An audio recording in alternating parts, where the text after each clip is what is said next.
பேச ஆரம்பிச்சது என்னுடைய முதல் வெற்றியா இருந்தது. அப்படி 7ஆம் வகுப்புல தொடங்கினது. பள்ளி அளவுல நிறைய போட்டிகள்ல நான் முதல் பரிசு வாங்கியிருக்கேன். 8ஆம் வகுப்பு முதல்ல மாவட்ட அளவுல என்னை நம்பி எனக்கு பள்ளி வெளில அனுப்புது. இந்த பையன் போறானே, பள்ளி அளவுல பேசிட்டான், வெளியில போய் நல்லா பேசுவானான்னு தெரியல அப்படிங்கிற ஒரு நம்பிக்கையோட எங்க பள்ளி அனுப்புனாங்க. நல்லா ஞாபகம் இருக்கு. மாவட்ட அளவிலான போட்டி அது. காவல்துறை நடத்தின போட்டி. காவல்துறையினால் தமிழகத்தில் இருக்கக்கூடிய பங்கு அப்படிங்கிற தலைப்பு நடந்த போட்டி. கிட்டத்தட்ட 350 போட்டியாளர்கள். எனக்கெல்லாம் சுத்தமா மயக்கமே வந்துச்சு. இவங்கள்ட்ட நம்ம போய் பேசி எப்படி நம்ம வெற்றி பெற போறோம், நம்மளுடைய சிறப்பான பேச்சை கொடுப்போம்னு சொல்லி நான் பேசினேன். அப்ப இருக்கக்கூடிய நடுவர் யாருன்னா மதிப்பிற்குரிய செந்தில்வன் ஐயா. அவங்க வந்து எனக்கு ரொம்ப எனக்கு இன்ஸ்பைரான ஆளு. அவங்க தான் காவல்துறையில நடுவரா வந்திருந்தாங்க. அவங்கள்ட்ட நான் பேசினப்போ எல்லாம் பேசி முடிச்சாச்சு. மதியம் ஒரு 4 மணி இருக்கும்.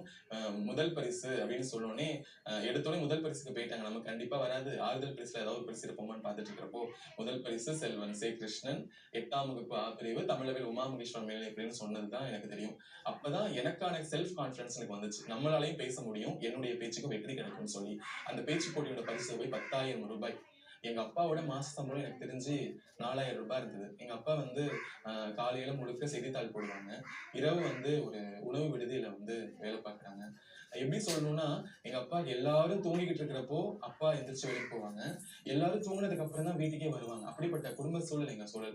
அம்மா வந்து மூத்த மருமக. ரொம்ப பாரம்பரியமான குடும்பமா இருந்தா கூட வறுமை, அன்னைக்கு வேலைக்கு போனாதான் எனக்கு சாப்பிட முடியுங்கிற ஒரு சூழல். அப்படி இருக்கிற சமயத்துல 8ஆம் வகுப்புல என்னுடைய பேச்சுக்கு 10,000 ரூபாய் பரிசுங்கிறது எங்களுக்கு ஏதோ வானத்துல தூக்கி உட்கார வச்ச மாதிரி இருந்தது. அப்ப அந்த 10,000 ரூபாய் பரிசு வந்து பணத்தை தாண்டி, நீ பேசினால் உனக்கு இந்த சமூகத்தில் ஒரு அடையாளம் கிடைக்கும் அப்படிங்கிறத என் மனசுல ரொம்ப ஆழமா வச்சேன் இந்த விஷயம்.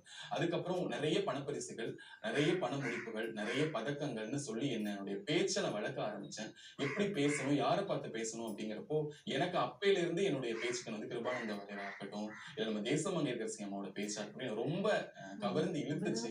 அப்ப அதே மாதிரி மக்கள் கிட்ட வந்து அந்த விஷயத்தை கொண்டுட்டு போகணும் அப்படிங்கிற லட்சியத்துல நான் பயணிச்சேன். அப்படி பயணிக்கிறப்போ இன்னைக்கு கிருஷ்ணன் வந்து ஆன்மீகத்துல நீங்க தலைச்சிருக்கான்னு சொன்னீங்க. அதே கிருஷ்ணன் வந்து தந்தை பெரியாரையும், மார்க்ஸையும், அம்பேத்கரையும் பற்றி பேசி எவ்வளவோ பரிசுகள் வாங்கி குடிச்சிருக்கேன். அது குறிப்பா சொல்லணும்னா திராவிடத்தினுடைய தமிழகத்துல திராவிடம் கண்டிப்பா முக்கியமான ஒரு விஷயம். அப்படி இருக்கக்கூடிய முத்தமிழர்கள் கலைஞருடைய கவிதைகள் வந்து இன்னும் ஞாபகம் இருக்கு. திருவள்ளுவர் தூங்கிக் கொண்டிருந்தார், தெருக்கதை யாரோ தட்டுவது போல் இருந்தது. இந்த கவிதை சொல்லி மாண்புமிகு அன்றைய முதல்வர் இருக்கக்கூடிய கருணாநிதி அவர்கிட்ட 25,000 ரூபாய் பரிசு வாங்கின ஞாபகமா இருக்கட்டும், இல்ல இன்னைக்கு முதல்வராக இருக்கக்கூடிய மதிப்பிற்குரிய முதலமைச்சர் ஸ்டாலின் அவர்கள்ட்ட 10,000 ரூபாய் பரிசு வாங்கினா இருக்கட்டும். இப்படி ஒவ்வொரு விஷயமும் எங்க குடும்பத்துக்கு வந்து என்னால நான் போய் பேசுனதுனால எங்க குடும்பத்துக்கு நல்ல ஒரு விஷயம் கிடைக்க ஆரம்பிச்சிச்சு.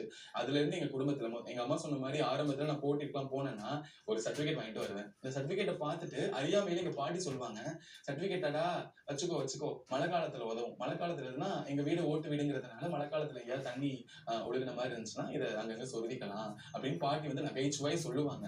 அப்படி இருந்து எனக்கு உந்து சக்தி. எங்க வீட்டுல யார் வீட்டுக்காவது போனோம்னா அவங்க ஸ்போர்ட்ஸ் இந்த கோப்பையெல்லாம் வச்சிருப்பாங்க. அதை பாக்குறப்ப ரொம்ப ஏக்கமா இருக்கும்.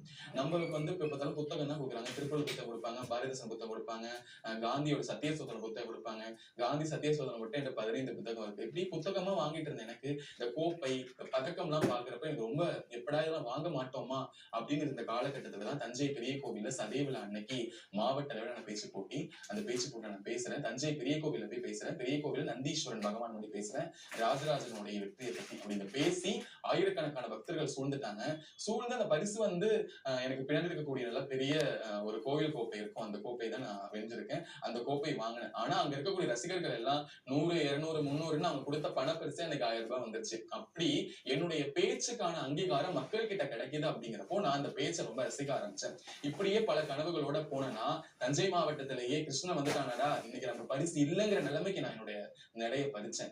என்னைக்கு வந்து பள்ளிகளோட முதல் பரிசு வாங்கணும் அந்த இடத்த மாத்தி மாவட்ட போட்டிக்கு நான் போனேன்னா நடுவர்களே பார்த்துருவாங்க, கிருஷ்ணன் வந்துட்டானா இவருக்கு தான் முதல் பரிசுன்னு.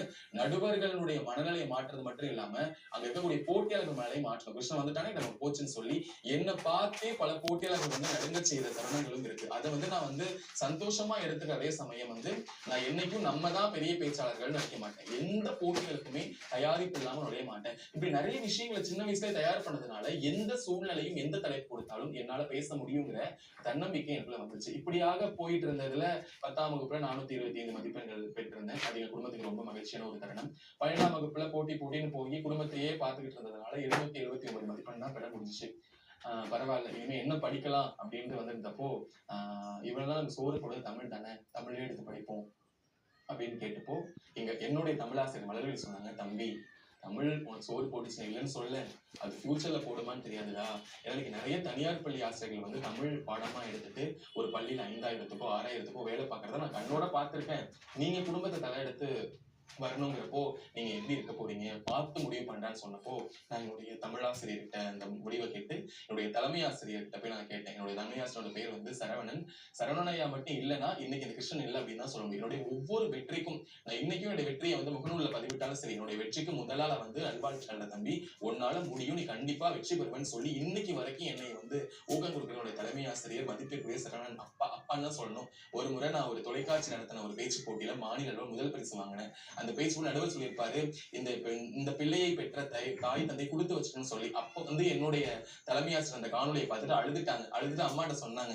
அப்படி என்னுடைய வெற்றியினுடைய அதிக ஒரு பங்கு இன்னைக்கு நிறைய பள்ளிகள் அப்படி இருக்கிறது இல்ல. இன்னைக்கு தனியார் பள்ளிகள்ல காட்டுற அக்கறையை விட அரசு பள்ளிகள்லயும் நிறைய அக்கறைகள் வந்து மாணவர்கள் காட்டுறாங்க. அப்படிப்பட்ட ஒரு விஷயத்தினுடைய தமிழாசிரியர் கொடுத்தாங்க. அப்ப சொன்னாங்க அம்மா கிட்ட, நீ தமிழ் எடுத்து படி, கண்டிப்பா அதை நீ சக்சஸ்ஃபுல்லா நீ வருவ அப்படின்னு சொல்லி எனக்கு சப்போர்ட் கொடுத்தாங்க. ஏன்னா நான் தமிழ் மீடியத்துல படிக்கல. எங்க அப்பா எவ்வளவுதான் கஷ்டப்பட்டாலும் நிறைய அப்பா இன்னும் இப்படி சொல்லலாமே, அப்பா கிட்ட சைக்கிள் தான் இருக்கும். இங்க இருந்து ஒரு 40 kilometre Orathanadu, 45 kilometre Vadur, 60 kilometre திருத்துறைப்பூண்டிக்கு கரந்தையிலிருந்து சைக்கிள்ல காலையில மிதிக்க ஆரம்பிச்சாங்கன்னா மிதிச்சு போய் அந்த ஊர்ல இனிப்பு மிட்டாய்கள், இந்த கடலை மிட்டாய், பொரிக்கடலை, கல்கோனா, கமார்கட்டு, பாக்கு மிட்டாய், இந்த மாதிரி மிட்டாய்களை வாங்கி அந்த ஊர்ல போய் சப்ளை கொடுத்துட்டு திருப்பி அவங்கள்ட்ட வசூல் பண்ணிட்டு திருப்பி சாயந்தரம் வந்துதான் மதியான சாப்பாடே சாப்பிடுவாங்க. இப்படி அதனுடைய ஒட்டுமொத்த வாழ்க்கையும் சைக்கிள்லயே சுமந்த அப்பாவுக்கு ஒரு ஓய்வு கொடுக்கணும்னா அது கண்டிப்பா 2 பசங்க தலைப்பட்டு தான் இருக்கணுங்கிறதுனால இப்படியாவது நம்ம வெற்றி கனியை சுவைச்சே ஆகணுங்கிற ஒரு மன